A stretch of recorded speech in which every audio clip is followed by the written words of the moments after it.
نه دوستان عزیز امروز 26 فوریه دوشنبه برف باریده ایستاده است خیلی خوب و زیبا این چهارراه سفارتخانه ترکیه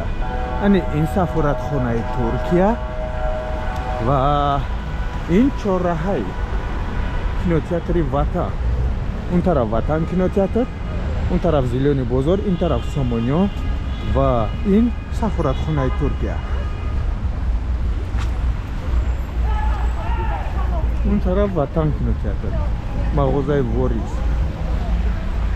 کافه ساختمان ها دوام دارد در دوشنبه برف اینجا نگاه کنید برف زده ایستاده است همه جا پروبکا ساعت 18:00 سوتافور ما سرخ این طرف روی سامانیون یعنی که سنتر دومپچات و غیره این طرف های سادبار اون کینوتئاتر وطن کابو دیده ایستاده و این سفارتخانه ترکیه بینوی زد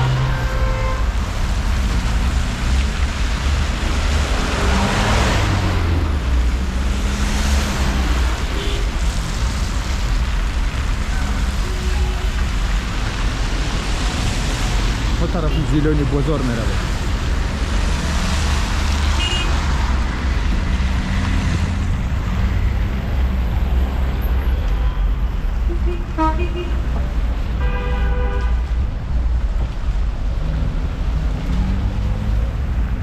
یه وقتا کینوتئاتر ایون بود این طرف دو ساخت بود بخشتره و این بابیلون این بینوی زد رو دیده ایستاده اوینوی سرخ یعنی که رنگ‌های اوینوی سرخ این بابیلون بود و اینجا خودکخانه بیوتی یعنی این دام‌های اینجا یک آشیانه مغازه‌چا بودن دوستان در یادتون باشد رو پروی این بابیلون یعنی اینجا یک آشیانه بودن اینا یک بلند آشیانه قطار کوه برای ساختن خیلی زیبا اینجا салон красоты орем با مغازه اساس книжный мир دویم گویم همینجا اینجا книжный мир مثل книжный мир یک مغازه خیلی السلام علیکم چخش برو اینجا نگاه کنید книжный мир عالم کتاب ها همه چی یافت کردن ممکن است در اون خیلی کاراچی کالو اینجا هم با کتاب بوده است اینجا میتونید کتاب دریافت کنید عالم کتاب کنیجنی میری دویم اینجا دبیر کتاب خان اینجا همه جا این طرف گویا کنیجنی میری دو بوده است دوستان در بینوی بلند آشیانه چهارراهی سفارتخانه ترکیه کینوتئاتر وطن و این بینوی بابیلون من دوستان اون طرف میرن این طرف هم راه هست ولی به معنا اینجا هم با اینا لیانا چه هم مجا اینجا عالم کتاب دوستان حد داشت میروید اینجا به حد پروبکا وزبی همه ایکود با خونه رفته ایستاده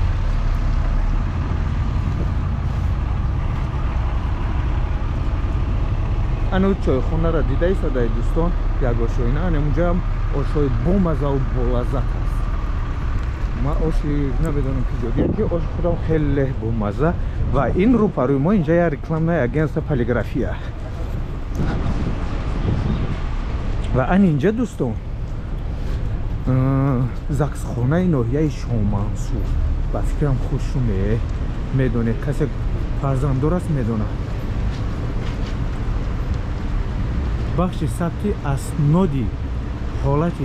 شهروندی ناحیه شامنسور شهر دوشنبه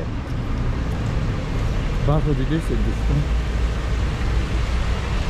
برف خیلی زیاد شده است نگاه که بالای ماشین اونجا سفید شد اینجا همون خیلی مغازه های یک آشوی نیستاده هم. اینجا وین کالجه بفکرم انی قشتا دوستان هم بدونم و اون طرف هم رفتن هم خونوک حضوری زیاد و میدونه که اینجا وینی و اینجا دوستان نگاه کنید دانشگاه ملی تاجیکستان لیسه رویه طبیعی و ریاضی عذر زیاد بر چشمم زده سر دوستان رویه طبیعی و ریاضی خیلی لیسه رویه طبیعی و ریاضی بوده است انا که دوستان این را نگاه کنید بعد اینجا یک آشیانه بنا بوده نگاه کنید همه را چپا کردن و در جایش خیلی بلند آشیانه ساختن این چهارراه زیلانی بازار و اینجا اگر در یادتان باشد در اینجا بیناهای دو آشیانه در تگش ستالوی ها و مغازه و اویاکاسا ها حضور وجود داشتن اینک همه را چپا کردن و این بلند آشیانه را بیدن و زیبا می شود انشاءالله глазок камера я тоже کنیم انا دوستان چهارراه زیلانی بازار آمده خیلی میدونید مکتب 65 اون اونجا بینای سرخ و اون طرف گایی بود اون طرف صدبرگ و اینجا زیلانی بازار بود بینید چه پلاشتکای کالون شدگی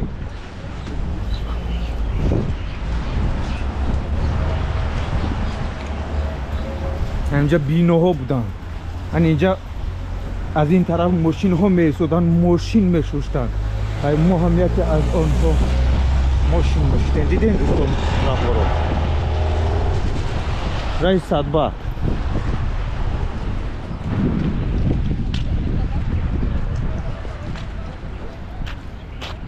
دوستان مکتب 65 صدبرگ اون طرف مکتب 65 اون طرف گایی بود زیلانی بازار اینجا بود دوستان زیلانی بازار نیست در یادتان باشد رو پروش دو آشیانه بنا بودن نیست بلند آشیانه کرده ایستادن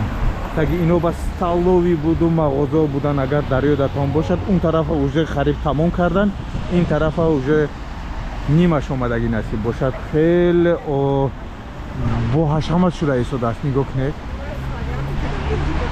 زمستان رو زمستان نگفته کار دوام دارد глазок я тоже کنه انی میگن جو اون طرف همه ساختمان رفته ایستاده از دوستان عزیز نگاه کنید کلی ساختمان این طرف تا کنیج نمیره ساختمان تا صدبرگ این طرف تا صدبرگ ساختمان این چهارراه زیلانی بازار باز یک بار دیگر میگویم و این طرف بیرجه یعنی که چهارراه اونجا مردی کارا تا حال هم هستند و اون طرف MCS با ما در طرفی صدبرگ میرویم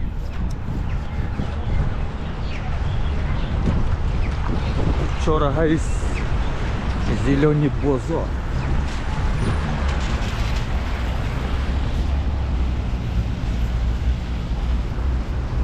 سوتافور ما 23 ولی از ما سبز است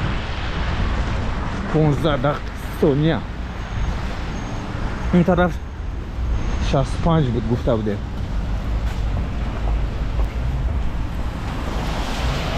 فروش خانه ها نور پلاس اینجا فروش خانه ها دیده دوستان چقدر بلند آشیانه ساخته ایستادن این طرف هم همچنین دوستان از این طرفی راه میگذاریم که راه رو ما خوشروتر نوار بگیریم اینجا همه یک آشیانه بود ما از چهارراه زیلانی بازار طرفی صدبرگ رفته ایستاده اینجا هم بینای چهار آشیانه بودن سویتی نیستن در اینجا الیک ملیک همه لوتا پوتا بود عقیبگاه اینجا اول 201 دیویزیا در یادم بود که وینی چه بینای وینی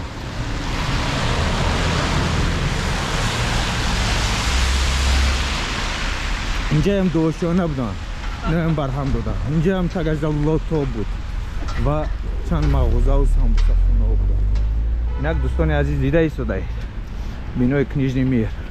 20 آشیانه و 24 آشیانه شدگی خیلی زیبا ساختمان ها دوام دارد. نگاه نمیم بینای کنیژنی میر عالم کتاب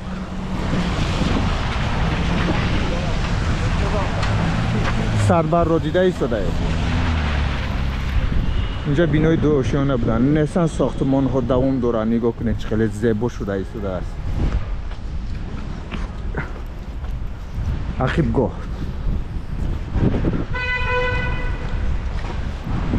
آنا دوستان عالم کتاب. اینجا کنیژنی میری پیشتر بود جایش به ایستادگی. ما تازه میکنم کم کم گلازو که خیره نشود دوستان. انا پرودکتوی مغازین در یادتون باشد اینجا سامبوسه خونه خیلی بامزه بود ولی حوزی چند سال شده است ندر آمدم. موزه دولتی حوزی انستیتوت صنعت شدگی تصویری و دیزاینی تاجیکستان عالم کتاب.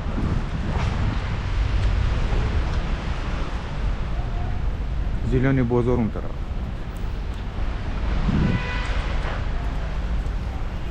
پاپکار و صدبر و گسنیسه دوشنبه مهمان خانه.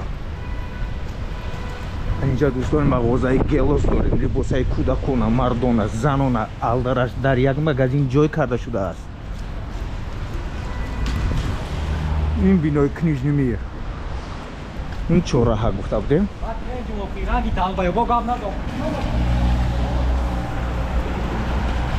مهمان خانه دوشنبه و صدبر را دیده ایستاده. این طرف جاده وگزا این دانشگاه دیزاین و صنعت و دوستان از پادزم کمی داره از طرف صدبر میبره.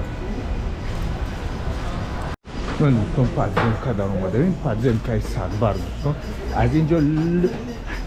چیزی میخواهید دریافت کرده میتوانید. دوخی سوینیر ها کتاب و دفتر کنیژنی میری سیم گیم اینجا میشود. سونتر، روشتا، دفتر، تلفن، اکسسوار ها و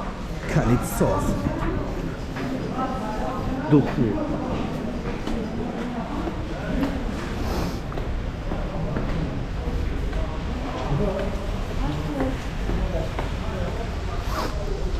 دوستان ما صدبرگ بر آمدیم.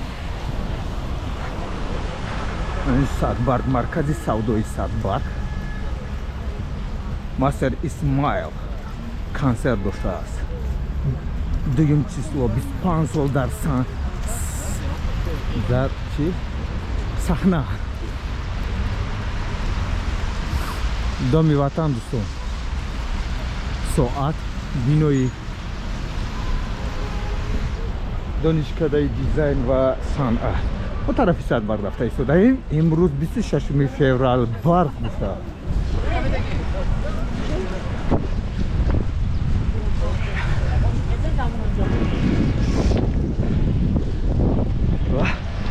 خیلی شمول برف رو در روی انسان میکشد. چی دهشت.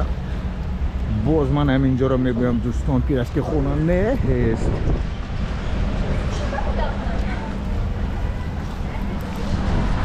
این صدبرگ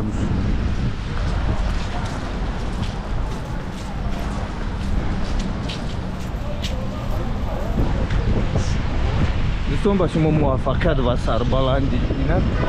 دست به هد خونه خود اینک نبودیم ما با آخر میرسد. سلامت باشید.